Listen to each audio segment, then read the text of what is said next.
Hey guys, what is up? Lefty back here again, and thanks for checking out the video. So today I want to do a quick little video at ways people can kind of accelerate their effectiveness of the dry fire habits, or things that you can do to augment your dry fire practice to make it a little bit more effective. Maybe it's a better way of putting it.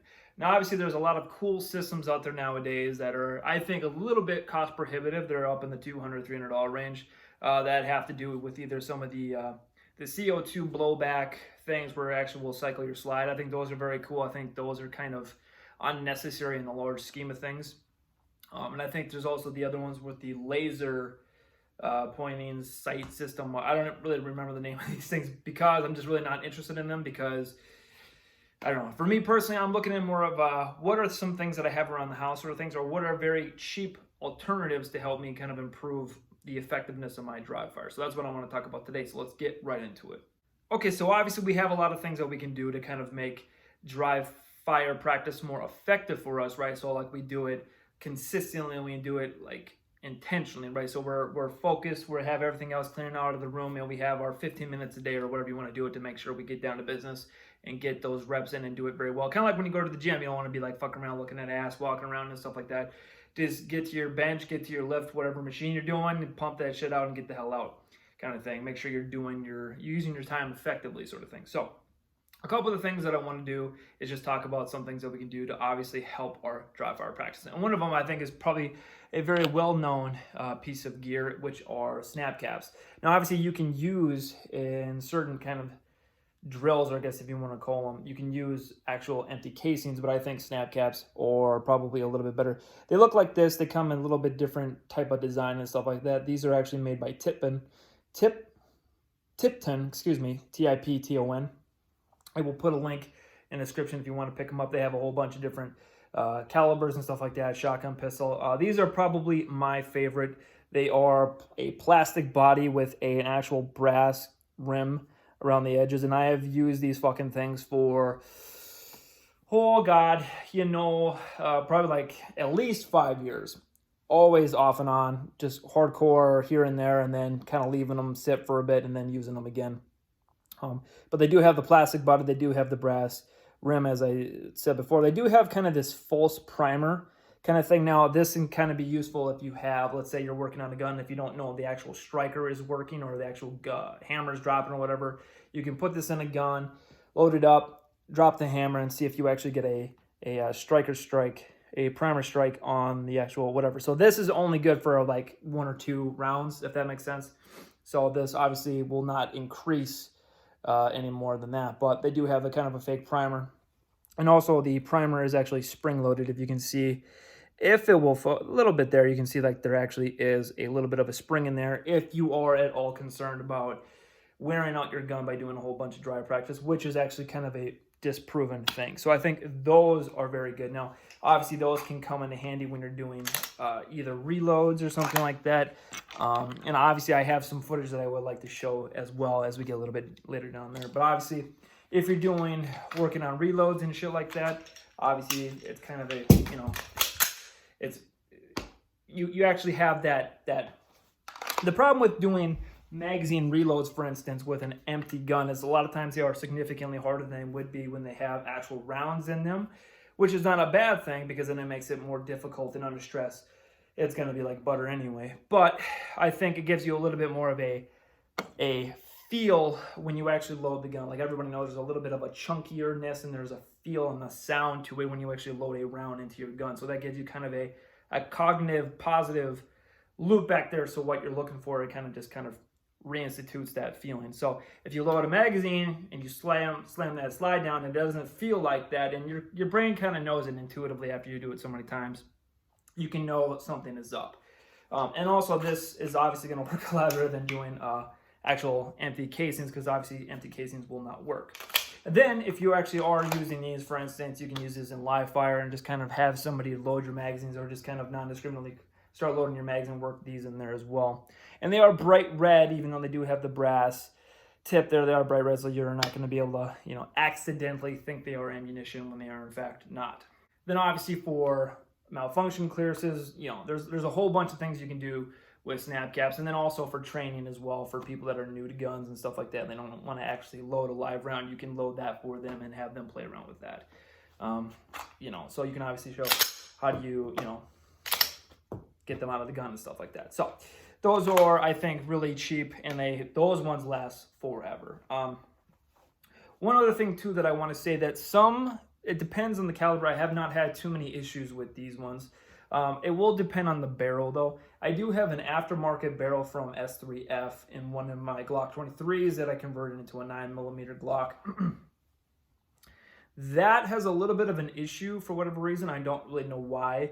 Sometimes they do get stuck in that barrel, I've noticed, and they do get stuck because they are plastic. If your barrel is extremely dirty, you might not be able to actually get it out of the barrel, so just keep one of those clean rods handy and you can pound those bitches out. So obviously I'm just going to show you some clips right here of me doing some dry practice. It was a dry one, and I have not done dry practice in a while, and you can see my failure as a result.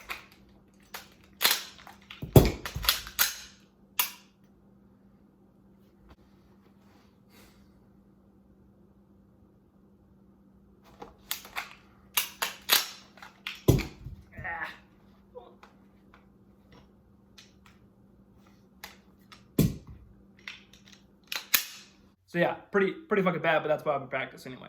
So going on, but I think another piece or another tool that people probably have access to, at least a vast majority, is a cell phone with some type of slow-mo capability. It might not be like the super high one or whatever like that, but mostly like 120 is usually what most phones have. And if you don't have a slow-mo capable phone, what you can do is record yourself on your phone. I'm sure you got to have some type of quality there. And then upload it to YouTube, and then you can also slow it down on YouTube. Just make it like a private channel if you don't have a channel already. Upload it, set the privacy so nobody else can see it and make fun of you, unlike me, and then you can slow it down in there. And once you are actually able to see what you do, and I would say definitely do it underneath a buzzer or some type of timer. What I like to do, because I don't have a timer either, is I'll have a video playing in the background. I actually still have it going here. Mute it. Have a movie that I have not seen, so I don't know what's coming up next. And then whenever there's a cut, or whenever there's a character that yells something or says something, and maybe, whatever the hell, you can use whatever trigger you want. That will kind of set me off, right? So I'll just be standing here kind of nonchalantly, blah, blah, blah.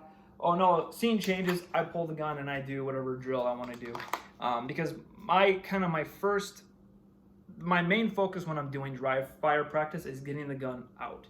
Once I get the gun out and I get sight picture, I start to squeeze, and now basically I want to be out of the holster, finger on the trigger, pressed to the wall, looking at my target, sights aligned and all that shit, in about a second. Now, granted, it's probably not going to be that necessary in real life if it ever does happen, but I would just rather be able to do that anyway. So that's a good tool right there. So that's one thing, I suppose, if you want to throw that in as a third one or whatever. You can do that for your shot timer. Now, then once you're actually able to see yourself reacting to stimulus, and I like to put the TV off here and I go toward a picture on my wall. I have the stimulus, I go up, I get the gun, and I have to look at my target, bring the gun up to the target, and then do that. And once you see yourself under stress, reacting to the stimulus, trying to do all that shit as quick as possible, because it's kind of the goal here, it's actually quite funny, and I'll show you some footage here.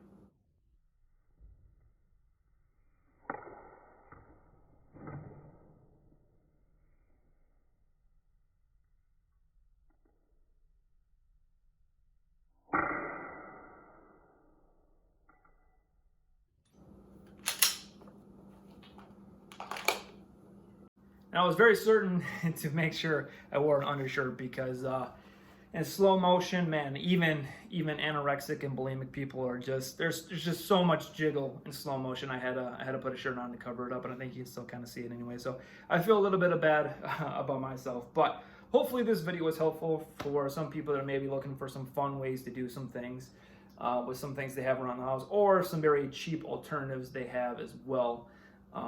One thing that I do like to do as well, and I'll probably make a separate video of this just kind of as a bonus for this one or whatever.